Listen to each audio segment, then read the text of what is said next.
For more Magic the Gathering resources, check out my friends at paperchampion.net and Kitchen Table MTG. Hey everybody, this is Tao at the Forge, and starting this week, I'm going to be starting to build my own cube.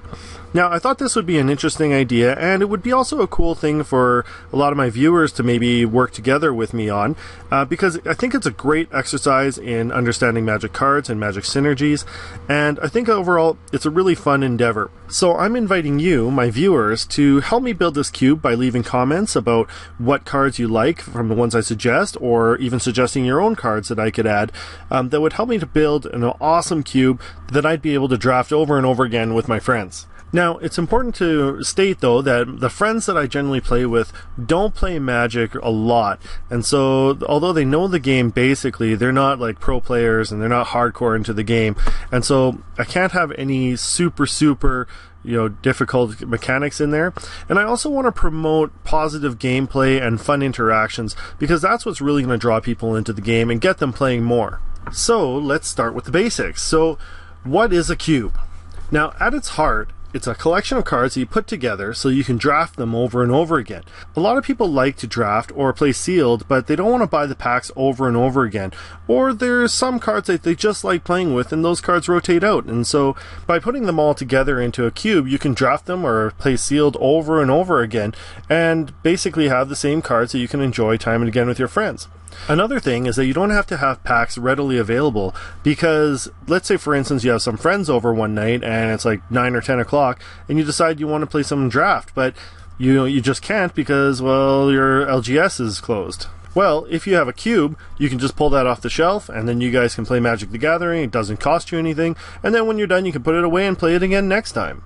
Now, essentially when you're building a cube, you're actually just building your own Magic the Gathering card set. Now, this set is usually a singleton format, meaning that there's only one of each of the cards in there. Now, this can vary because your cube is whatever you want it to be, and sometimes it makes sense that you would actually put multiples of the same card in there. Like, for instance, if there's something like Relentless Rats, well, it's kind of stupid just to have one Relentless Rat in there. It's also sometimes something like a Squadron Hawk or something like that, where, the Squadron Hawk comes into the battlefield and looks for other Squadron Hawks. Well, if it's only a singleton, then there's no point in taking that, and that's just a stupid card to have in there if that's the case.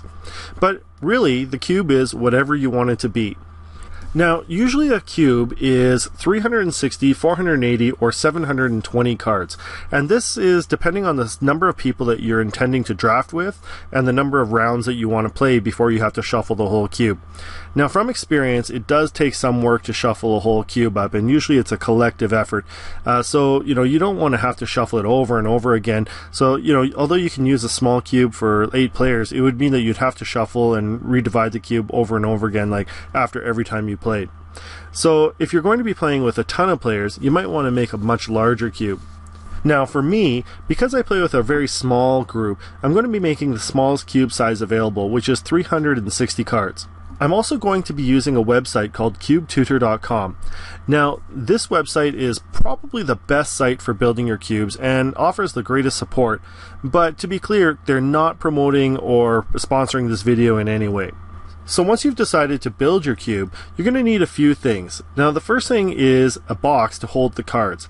And I've decided that I've had a Kaladesh holiday box, and that thing holds, it's supposed to hold about 800 plus cards, which should be more than enough once the cards are sleeved to hold the cards of my cube. Now, keep in mind, the cube is going to be 360 cards, but that's just the draft cards. You also need about 40 or 50 of each of the basic land types to go into the cube as well. You also need to have enough sleeves to sleeve every card in your deck, including the basic land cards as well. So let's say I have 50 lands of each basic type, that's 250 cards, in addition to the 360 cards in the cube itself. So that's going to make 610 cards that I have to sleeve, and that's actually no small feat. That's actually a lot of work to sleeve the cards, but also can get quite expensive depending on the sleeves.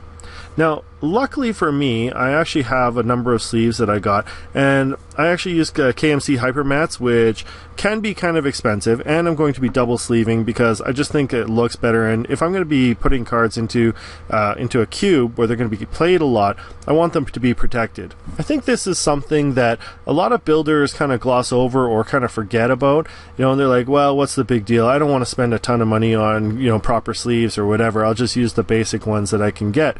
Well, the problem with that is that those sleeves are going to split, and eventually you're going to have to buy a ton more, and then you also have to find replacement sleeves, that are that exact same one. And also, you're going to be doing a lot of shuffling to shuffle the whole cube up. There's lots of different ways to shuffle it, but, if you got cards that stick together and, that sleeves really help with, having them not stick together, it just makes things just better and more enjoyable all around. So, my advice is, get some Dragon Shields or KMC Hyper Mats and actually sleeve it properly. It's not that much more expensive than just using regular sleeves, like the cheap Ultra Pros that everyone starts with. And finally, the last thing you're going to need is time. It takes a lot of time to find the cards, that you're going to put into the cube and to consider them. The thing is, cubes are never complete. Whenever a new set comes out, you're supposed to actually go back and look at the new cards that are coming out and replace cards, and you're always actually evolving the cube. One of the good things that Cube Tutor does is it allows people to simulate the drafts, and then it'll tell you the most picked and least picked cards in the cube, and that way you can see which cards are working, which ones are people selecting, and which ones people are never selecting, and that way you can get rid of the cards that people aren't selecting, and that way you eventually will build a set that has no jank and has no crap cards in it, and basically every draft is agonizing for the players because they just want to take everything. So now that we understand what the cube is and what we need, where do we start? Well, usually a person starts by building a cube by just gathering up a bunch of their favorite cards. This isn't really going to always work because what you need to do is have some consideration for things like card synergy and also the power level of each card. Your cube cannot favor one color or one type of card over another, because basically what will happen is that the players of the cube will eventually realize that cube is like really powerful for red, for instance, and they'll just draft red. And it's not really fun because whoever just happens to get the red cards will just win the game every time. So what you want to do is you want to balance the power level of each color and also balance the mechanics and make it so people can just build, like whatever they feel like out of those cards. Now, one of the other things is that you need to promote customizability in the cube.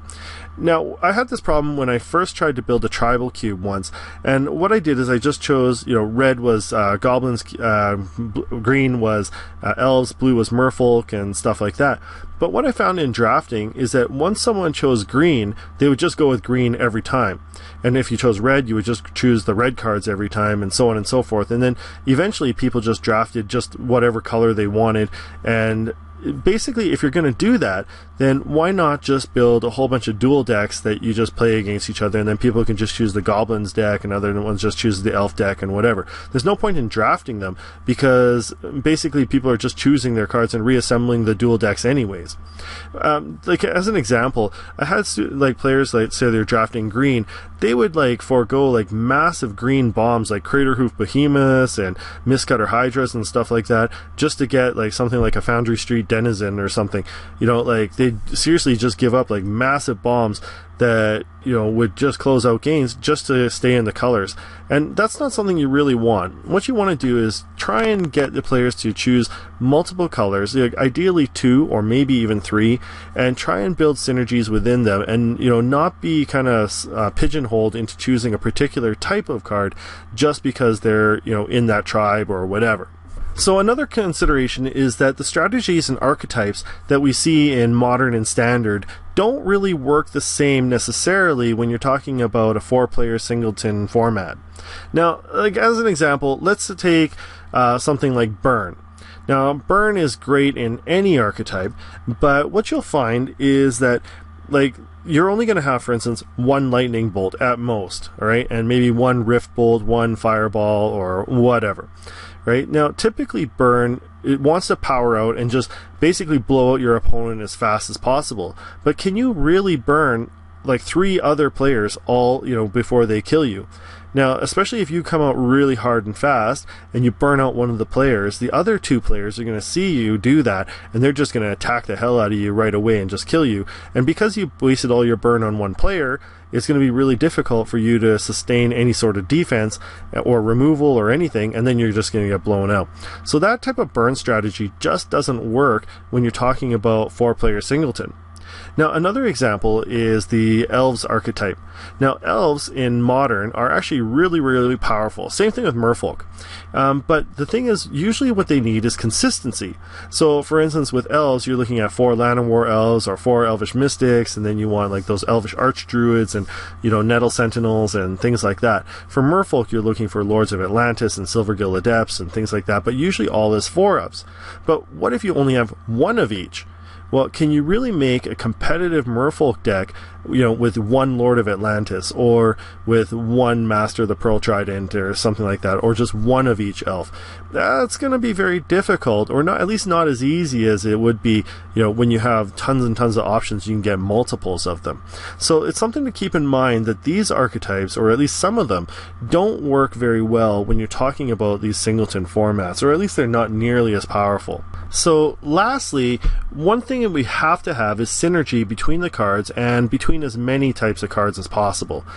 So what you want is that the players can choose all sorts of different builds and be able to combine cards with different synergies and make them work together, maybe not in the most refined way or the most efficient way, but in a good way that would promote interplayability and cooperation and politics along the table. And that makes for a more fun social experience for the players, and they don't necessarily have to be super powered either.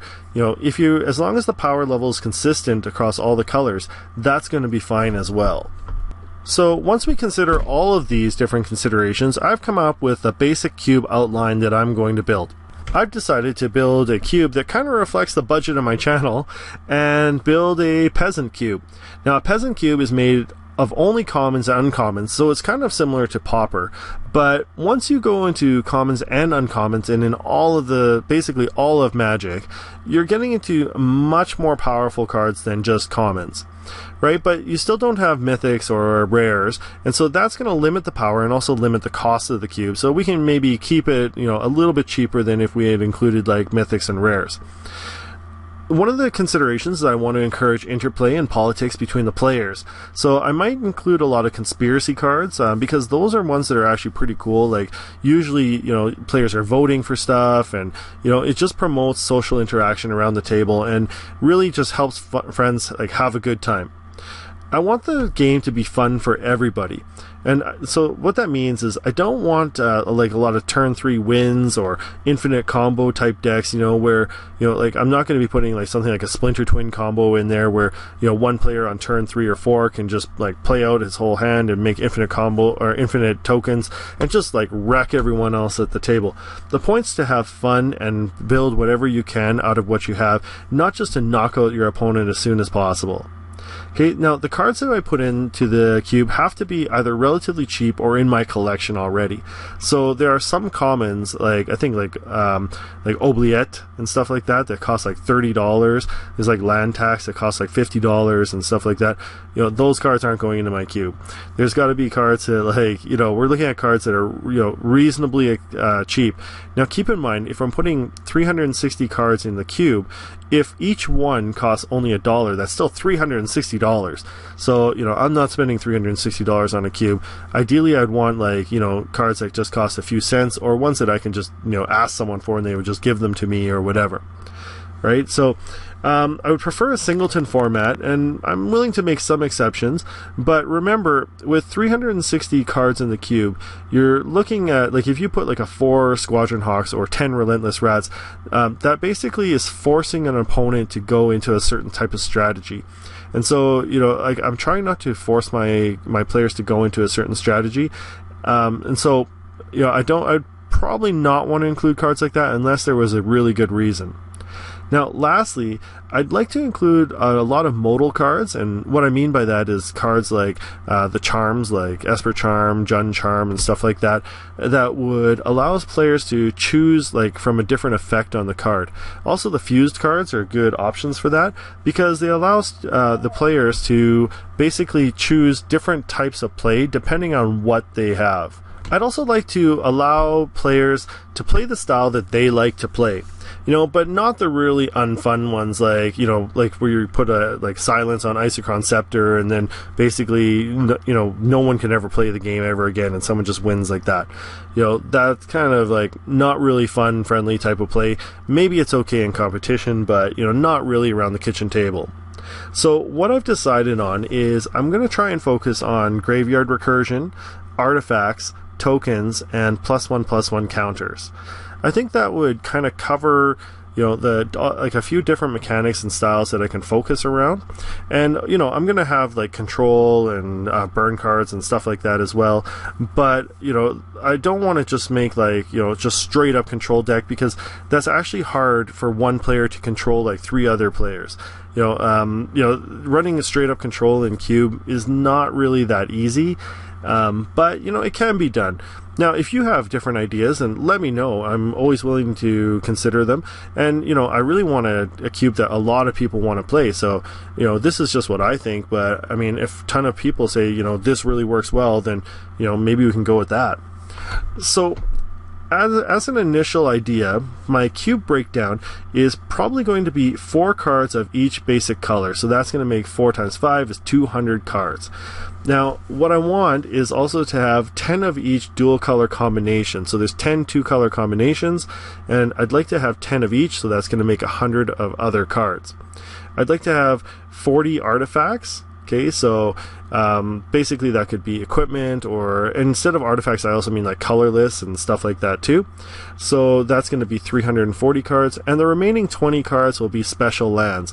So that could be like City of Brass, or like any other cards like that that might be able to tap for other lands.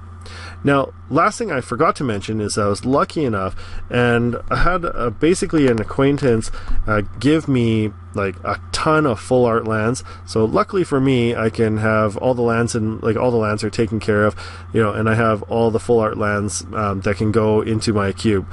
Now, if you don't have full art lands, it's not a huge deal. You can just use basic lands. I think it just looks nicer, and it's kind of cool to play with the full art lands. So anyways, what's next? So over the course of the next few weeks, or even every couple days, depending on the time that I have, I'm going to be selecting different cards, card color sets, and I'm going to show you the cards that I have and some of my considerations, and try and get you guys' feedback and see what you guys say. Now, of course, I don't get tons of feedback on my videos, but I will consider your feedback pretty strongly. And if I don't get any feedback at all, then I'll just make my own decisions, and then hopefully, viewers in the future will come back and, make comments, and then I'll still consider them anyways. So I'm going to make some card considerations, and I'll talk to other people about that and see which cards are going to go into each color, and I'll show you my thoughts behind building each color.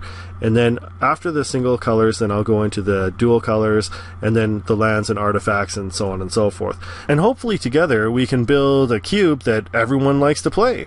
So once I build the cube, I'm going to put a link to a deck in cubetutor.com, and I'd invite you guys to all draft from the cube and check out how I build it as it goes. And you can see how the cube process is evolving. Give me feedback anytime. I'd love to hear it. And anyways, I'll see if we can get something sweet going. Anyways, that's my plan for the next couple weeks. I hope that you guys will get involved, and I really value other people's opinions and help. And I think tons of people have really great ideas, and I think this could be a really fun activity for everyone. Anyways, I look forward to hearing from you all. Thanks for watching, and I'll see you next time.